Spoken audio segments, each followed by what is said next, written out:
Welcome, and thanks for joining me today on Mortgage Manager Playbook, a podcast for sales leaders who want to improve their team's sales performance and originate more loans. I'm Pat Sherlock, your host. Today's deeper dive is an important series that I'm starting, which is fixing a broken sales model. And we want to focus today on the strategy that many lenders have of more loan officers equals more volume. And I have the perfect expert to share his wisdom on this. And this is my great friend, Tom Finnegan. He's a principal at STRATMOR. He was previously president of Huntington Bank and First Merritt. And of course, I've known him for many years, and he's one of the smartest guys in our business. So, hi, Tom. Matt, how are you doing today? Good. Well, I love this topic, and we're going to have some more of them. And I want to start off with your original thoughts. You've seen this done many times. I've had many meetings myself, in fact, actually at the recent MBA, where what was said to me by an executive, well, the answer is let's hire more loan officers, and that will be more volume. What do you think about that? Well, I think, and we at Stratmore think that the kind of the correlation or the relationship between volume and profitability, while certainly you have to have loan volume in order to generate revenue to run the company, that relationship over time has broken down basically, so that now there really isn't the direct relationship between volume and profitability because there's so many other factors that go into running a profitable mortgage banking company. I mean, in terms of stating the problem, why do you think the sales model is broken? Well, we know that the sales cost per loan in 2023 from our Stratmore MBA peer group roundtable information is now up into the mid $6,000 per loan of sales cost per loan. So that by itself would certainly be evidence that the model is broken. Well, talk about this issue, and you and I both have been in the industry a long time. And this idea, really, I think fundamentally behind this strategy that many executives do is the idea of that every loan has equal value. And obviously, that's not the case. And that kind of starts this whole, I think, sequence of, well, let's get as many as we can, even if some of them may not be profitable loans. What are your thoughts about that? Sure, I think that's right. I mean, all loans potentially can be profitable. It depends how they're priced and so on. But just to say that all loans are equal from that standpoint, especially when you factor in the cost of doing that loan, particularly in the case of the sales force, the commissions associated with that loan, the underlying support that has to go in from a sales standpoint on the loan. Some loans are more complex than others to do. But the basic issue is that we're operating now on much thinner margins than we were, of course, in 2020 and 2021. And that doesn't allow for having extraneous costs in the sales structure that if you really got down and focused on it, you could do some things, we believe, to lower the cost per loan, the sales cost per loan, and make more loans on their own profitable, given what we have to do these days on pricing. Well, I was shocked, and I'm sure you saw that. I'm not shocked because they deal with it every day, but I find it incredible, and maybe you can help explain it to me, is that Ingenious data showed that the bottom 50% of loan officers last year did essentially 12% of the total volume for a company. And Right. so I have these conversations every day, and the issue is, well, why aren't these people getting addressed? And because when you look at that total cost per loan that you're talking about a lot of people that aren't that great, and we still carry them. Talk to me about that, because I know you have these conversations also. Absolutely. I mean, I do believe, and we at Stratmore believe that you do have to look at this. I mean, the cost of carrying loan officers who are producing nothing or next to nothing in terms of volume, there's an absolute cost to that. I mean, it's not only the explicit cost. Somebody might argue, well, you're not paying them commission if they're not doing any loans, but the cost of carrying a person administratively can be very high. There's licensing. There's a lot of back office costs in supporting a loan officer. And actually, one of the other metrics that we look at, of course, at Stratmore is fulfillment cost per loan. And it's our belief that, the loans that are originated by the bottom 10 or 15% of the loan officers, or even maybe more than that, those loans tend to be more difficult, not documented as well. The people aren't very good. They don't do enough loans. And so the sort of the poor loan quality aspects of loans being generated by that low producing group leads you to higher fulfillment costs because it takes more back office people to handle those loans. So certainly we would recommend that in this period of time, when there's some time to look at this, that companies engage in an exercise to look at if the bottom 20%, let's say, of loan officers were not part of your company, what would the P&L look like in that situation? And if you made some modest changes in back office costs, given you had fewer people, could the bottom line of the company actually be enhanced greatly by reducing the sales force by those very low producing loan officers? Certainly, it's an issue that needs to be addressed. And as we talk here a little bit more today, I think too there's the issue of how are the people who are doing loans performing from a sales discipline standpoint, and what's the structure of the company relative to sales discipline. So we can get into that here in a moment. But I certainly agree that the companies must look at that lower segment of the sales force to try to cull those people out of the company. So do you think, and of course you've seen this over many years, is that we got into this sequence that maybe there's a tolerance for low performers, which I think there is, but there's also grabbing at certain expenses. Like I read something that was posted on LinkedIn today about the cost of credit reports and these other types of costs. But when you really look at it, the big one is essentially the compensation side of the origination end of it. And that's almost like the sacred cow that people don't really want to. They want to talk about credit reports, and granted, they're more expensive than ever and so forth. But what are your thoughts on that? Is that this whole holy grail of the sales costs? I mean, they seem to skip over it for whatever reason. Yeah, and it is something that's become ingrained. I mean, I think if you go back to when the loan officer compensation rules were put in place maybe 10, 12 years ago. Sure. We kind of got into, because volume was left on the table as the one variable that you could still use in the compensation formula, everything all of a sudden revolved around volume. And with it went accountability for mistakes, concessions, and those sorts of things, because there was no longer an ability to get that money from the loan officer if a mistake were made, at least not very easily in the comp plan structure. So we wound up with this structure where basis points on volume has been the driver. And I believe there's even in that model, there are many things that companies could do to try to harness the cost of sales commission cost of sales costs, make the compensation structure drive the behaviors that you want. So, for example, much more aggressive use of caps and floors in compensation models can potentially help you deal with the fact that higher loan amounts, which because of the cost of housing and so on, the average loan amount has gone up well in excess of the of inflation, and with it has gone loan officer commission. I mean, if you plot loan officer commissions based on a consumer price index since, let's say, 2010 or 2012, loan officers would be making, let's say, $2,000 a loan today instead of $3,000 a loan. It's gone up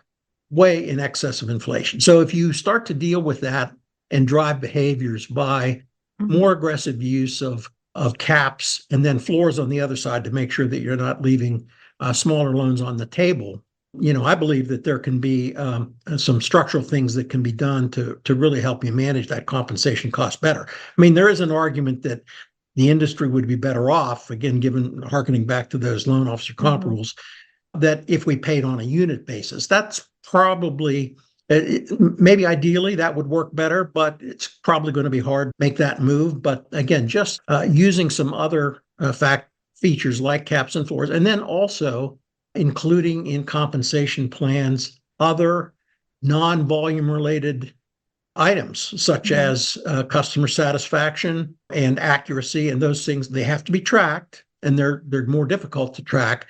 But again, as our partner Garth Graham has said, are you getting what you're paying for? In other words, are you getting the behaviors out of your sales force that you expect, given the amounts of money that are being paid? And again, with some diligence, I think you can maybe deal with that much better, at least, than's happening now. Also, we focus on the loan officer commission, but in the total sales cost per loan, about half of the total cost is not commission.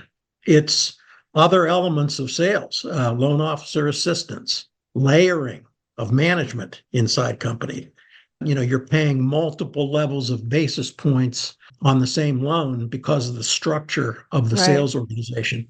If you, again, tear those numbers apart and look at them, there can potentially be a lot of savings that you might be able to deal with just through a harder look at your organizational structure in a firm. I think you won't get that. The industry can't afford a $6,500 per loan sales cost at the margins that we have. So something has to be done to knock that down. And again, those are some items that come to mind for me. Well, that raises my question, and I'm interested to hear what you say. I would think that since we've been in this difficult market now for the last few years, that people would really be addressing this issue. I mean, we know what the problem is. And in a way, it's just a math issue in many aspects. But is it your view and your experience that when it comes to this issue of making really, I guess, almost fundamental change, that senior management gets scared? They feel all kinds of things that will happen if they try to address the sales compensation side. What's your kind of experience with it? Well, I think that's absolutely true. I think that's the reason why it's not dealt with more aggressively. I think, again, there are some partial steps that potentially companies can take to try to sidestep that issue a bit, which, it's probably a real issue, that, because the loan officers, the culture that we've built up in the mortgage banking industry is the loan officers view themselves as free agents. They're out for bid and they can move. But inside that, as you're growing a sales force and given the work that you do, for example, on the rookie program kind of structure, you could start a segment of your sales force from more modest type loan officers, people who are not quite where they need to be from a volume standpoint, or new rookies, and put them on a different compensation structure than the top couple of producers that you're worried about leaving the firm and really making a dent in things if they left. And over time, you can start to adjust potentially the compensation model in the company to speak more to the behaviors that you want to reinforce in your firm, and lower the cost overall over time. So there's nothing against having different comp structures. It takes a little more work. You can't just, do the simple math and pay, 100 or 150 basis points per loan to everybody. I mean, that's easy, but it's what's gotten us into this bind.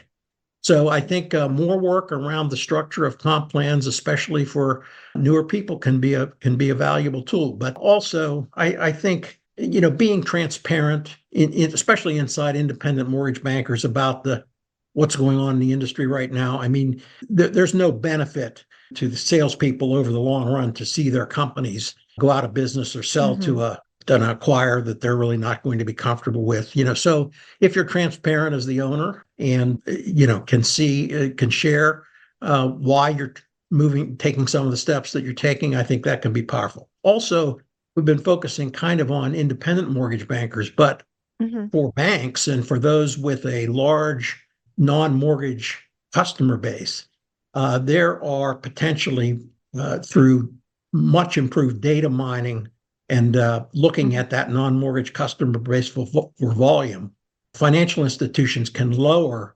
their compensation profile by not paying as much for the kind of business that emanates from mining data from their own customer base. And as we go here in the business with the changes in the structure of the realtor commission structure because of the NAR suits and so on, I mean, there are going to be changes in terms of how business is sourced. And, Mm-hmm. although we don't know what those are exactly going to be yet, getting prepared again in terms of the compensation structure for things of value that loan officers might be able to bring to the table when working with buyer's agents, for example, Mm-hmm. who now are going to, again, be in a different compensation model than they've been, thinking that through and becoming a good partner with those buyer's agents and helping them out, not taking over their role necessarily, but helping them out. Again, another strategy that could work. But there's got to be a lot more thinking done, on the sales compensation and structure than perhaps has been the case over the last number of years when getting business was so easy. So, Tom, that raises one of my other questions that I see, and I'm always surprised at this, that the mindset in our mortgage banking world is not something that you see in other financial services companies. For instance, in my own career, I was at GE Capital and I was Mhm. on Wall Street at one time, and they have a revenue per person strategy. And so that those analytics are available to lenders. In other words, what is the net profit that that loan officer or whatever is generating for the business? Right. I don't see, and maybe you can share with us kind of what you see, that we never seem to get to that point with in other industries. They've been to that point like a long time ago. So, what are your thoughts on that? Well, absolutely. I mean, I think, and there are now tools in Sure, the industry that can sure. help you do that more easily, that Hmm. integrate with, let's say, Encompass, Sure. the favorite loan origination system out there to help you do exactly that. Again, when you're taking, you should know at the loan officer level Right. what value add that person is bringing to the table, and that does factor in then can factor in things like concessions, Hmm. Sure. errors and so on into the model that we talked about, where maybe you can't make the adjustment directly to their comp, but you can certainly evaluate whether or not you want to retain them, based on Hmm. looking at that. So you do have to know at the loan Hmm. officer level what each person is bringing from a revenue and a total value standpoint to the firm. Absolutely. And again, we think that there are now really some good tools out there in the marketplace that can help you do that. So when you're sharing that information with your clients, is Mhm. there recognition that this really is how business works? That in other words, I just find there's a hesitation, like, oh, well, we don't really want to know that. I mean, is that what you see? Or and now in this market, you think they would be moving towards, all right, we have to see the value per person. I mean, that's just effective, EFT. Well, I wish I could get into the minds of the people that we work with all the time and say that. I Sure. mean, it's surprising actually to me oftentimes that you can often take your total cost structure and back into where you need to be priced on the street for loans from a revenue standpoint in order to Hmm. make a profit given the cost structure as it currently sits. And people don't do that. Hmm. They're looking at the competitive landscape for pricing and so on. And Sure. I always want to say, well, if you keep doing what you're doing, from a pricing standpoint, you're guaranteed to lose money every month. It's just not going to change. Okay. So why you would not, I know if I were doing it probably, and yeah, that's the good part of being a consultant. You don't actually have to do it day in, day out. But if I were laying awake at night, especially if it were my own money, Sure. in a closely held corporation too, I would be thinking about that P&L of the business. What am I bringing in on revenue per loan? We know again right now that on average you need to be bringing in $13,000-14,000 a loan to be making any money. Okay. Right. And typically you can't bring in $13,000 or $14,000 a loan, so you've got to do something to deal with that. And so that this would be top of mind. Absolutely. I think the more data Hmm. that can be shared with the mortgage executives around the industry, the more this can become clear. I mean, it is just as you started the call, Pat. There's a sense that if you just do the next loan, that's really all you need to do to turn the quarter on profitability, and that absolutely is not the case, especially not right now. So I don't know the psychology of it, and Nancy, I wish Sure. I did. in answer Mm-hmm. to your question, but I think people need to be focused on that data. I think another thing that we see oftentimes is the structure of the internal financials at mortgage Mm-hmm. companies may not be conducive to doing to looking at these economics clearly. Okay, Mm-hmm. oftentimes, the results of production and servicing, if the company has servicing, are blended together. So Mm-hmm. it's hard to pull out what production economics standing alone look like. Right. Oftentimes, concessions and so on are not tracked. You can't see that. What's that doing to the revenue stream? You can't. Oftentimes, in the revenue section, commissions are deducted from revenue in the revenue section. Again, in Stratmor's perspective, is he shouldn't do that. Mm-hmm. Commissions are just a cost and Mm-hmm. should be down in the expense section someplace. But so again, I think just more transparency and a better structured set of financial statements can go a long way to helping executives understand what they need to do here. Well, I want to ask one more question as time's Mhm. flying by, and I'll be asking you for some takeaways today. But you talked about the bank branches, and I want to go a little deeper dive because I know you work with this every single day.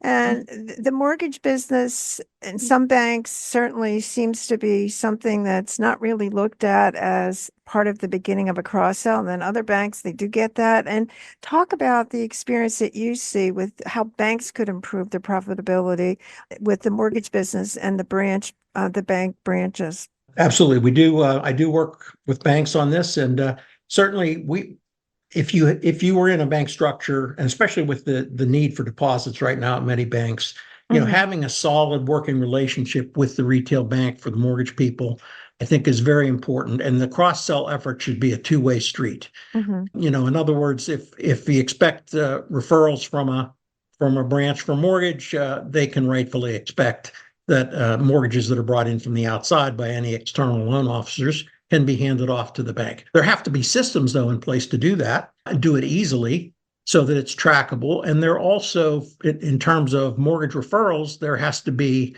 both an incentive program that is Hmm. meaningful enough for the retail bank employees to become engaged.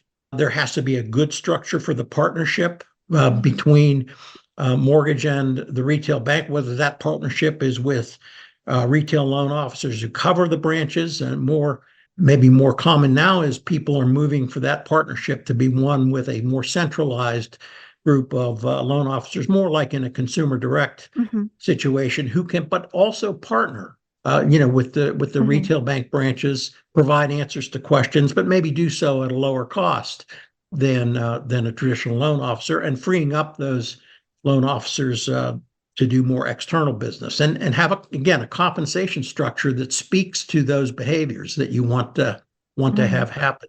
We do a lot of secret shopping, Pat, now at Hmm. Stratmor.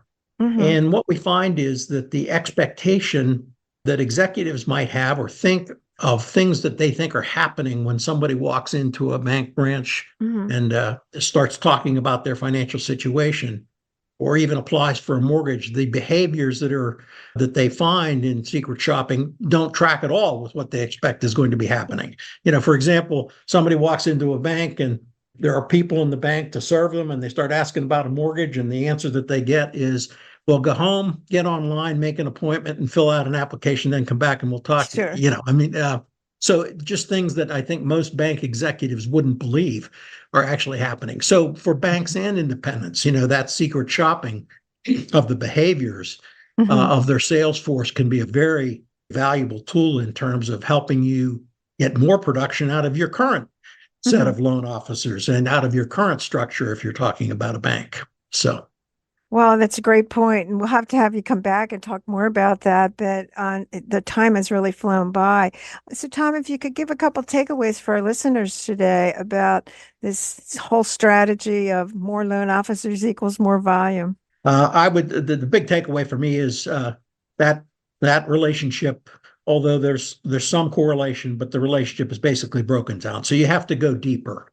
You have to Hmm. look at your sales force, start determining where you might be able to uh, eliminate a certain number of your lower producers and actually wind up in a better place.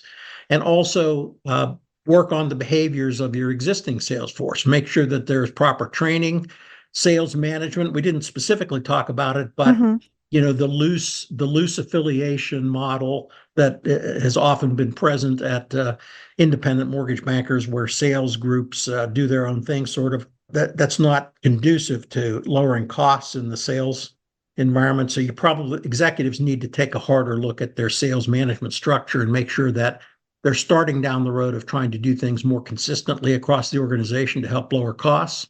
And also look at the compensation programs that you have. Can you start to change the comp structure, maybe gradually, or maybe by introducing a second version of compensation programs for newer people that can help you have compensation speak more to the behaviors that you want over time, rather than just paying uncapped huge amounts of commission for getting, let's say, larger or jumbo mortgage loans on which you don't actually make enough revenue to pay the commission. So, well, Tom, you have been fabulous as usual, and I highly recommend any of our listeners today to contact Tom, and he certainly is the expert in turning around, moving your business from the red to the black. And so highly recommend that you certainly be in contact with them. And I want to thank our listeners for listening today. And certainly if you would like to subscribe, go to patsherlock.com. Thanks so much, Tom. Thank you, Pat. Always enjoyable. Thanks for listening to Mortgage Manager Playbook. You can catch up on all our episodes by subscribing to receive each week a new show. Don't forget to share this podcast with your friends and team members. If you're looking to increase production, call me to discuss my prospecting sales training program, Ramping Up Realtor Referral Sources. Check out my website, www.patsherlock.com.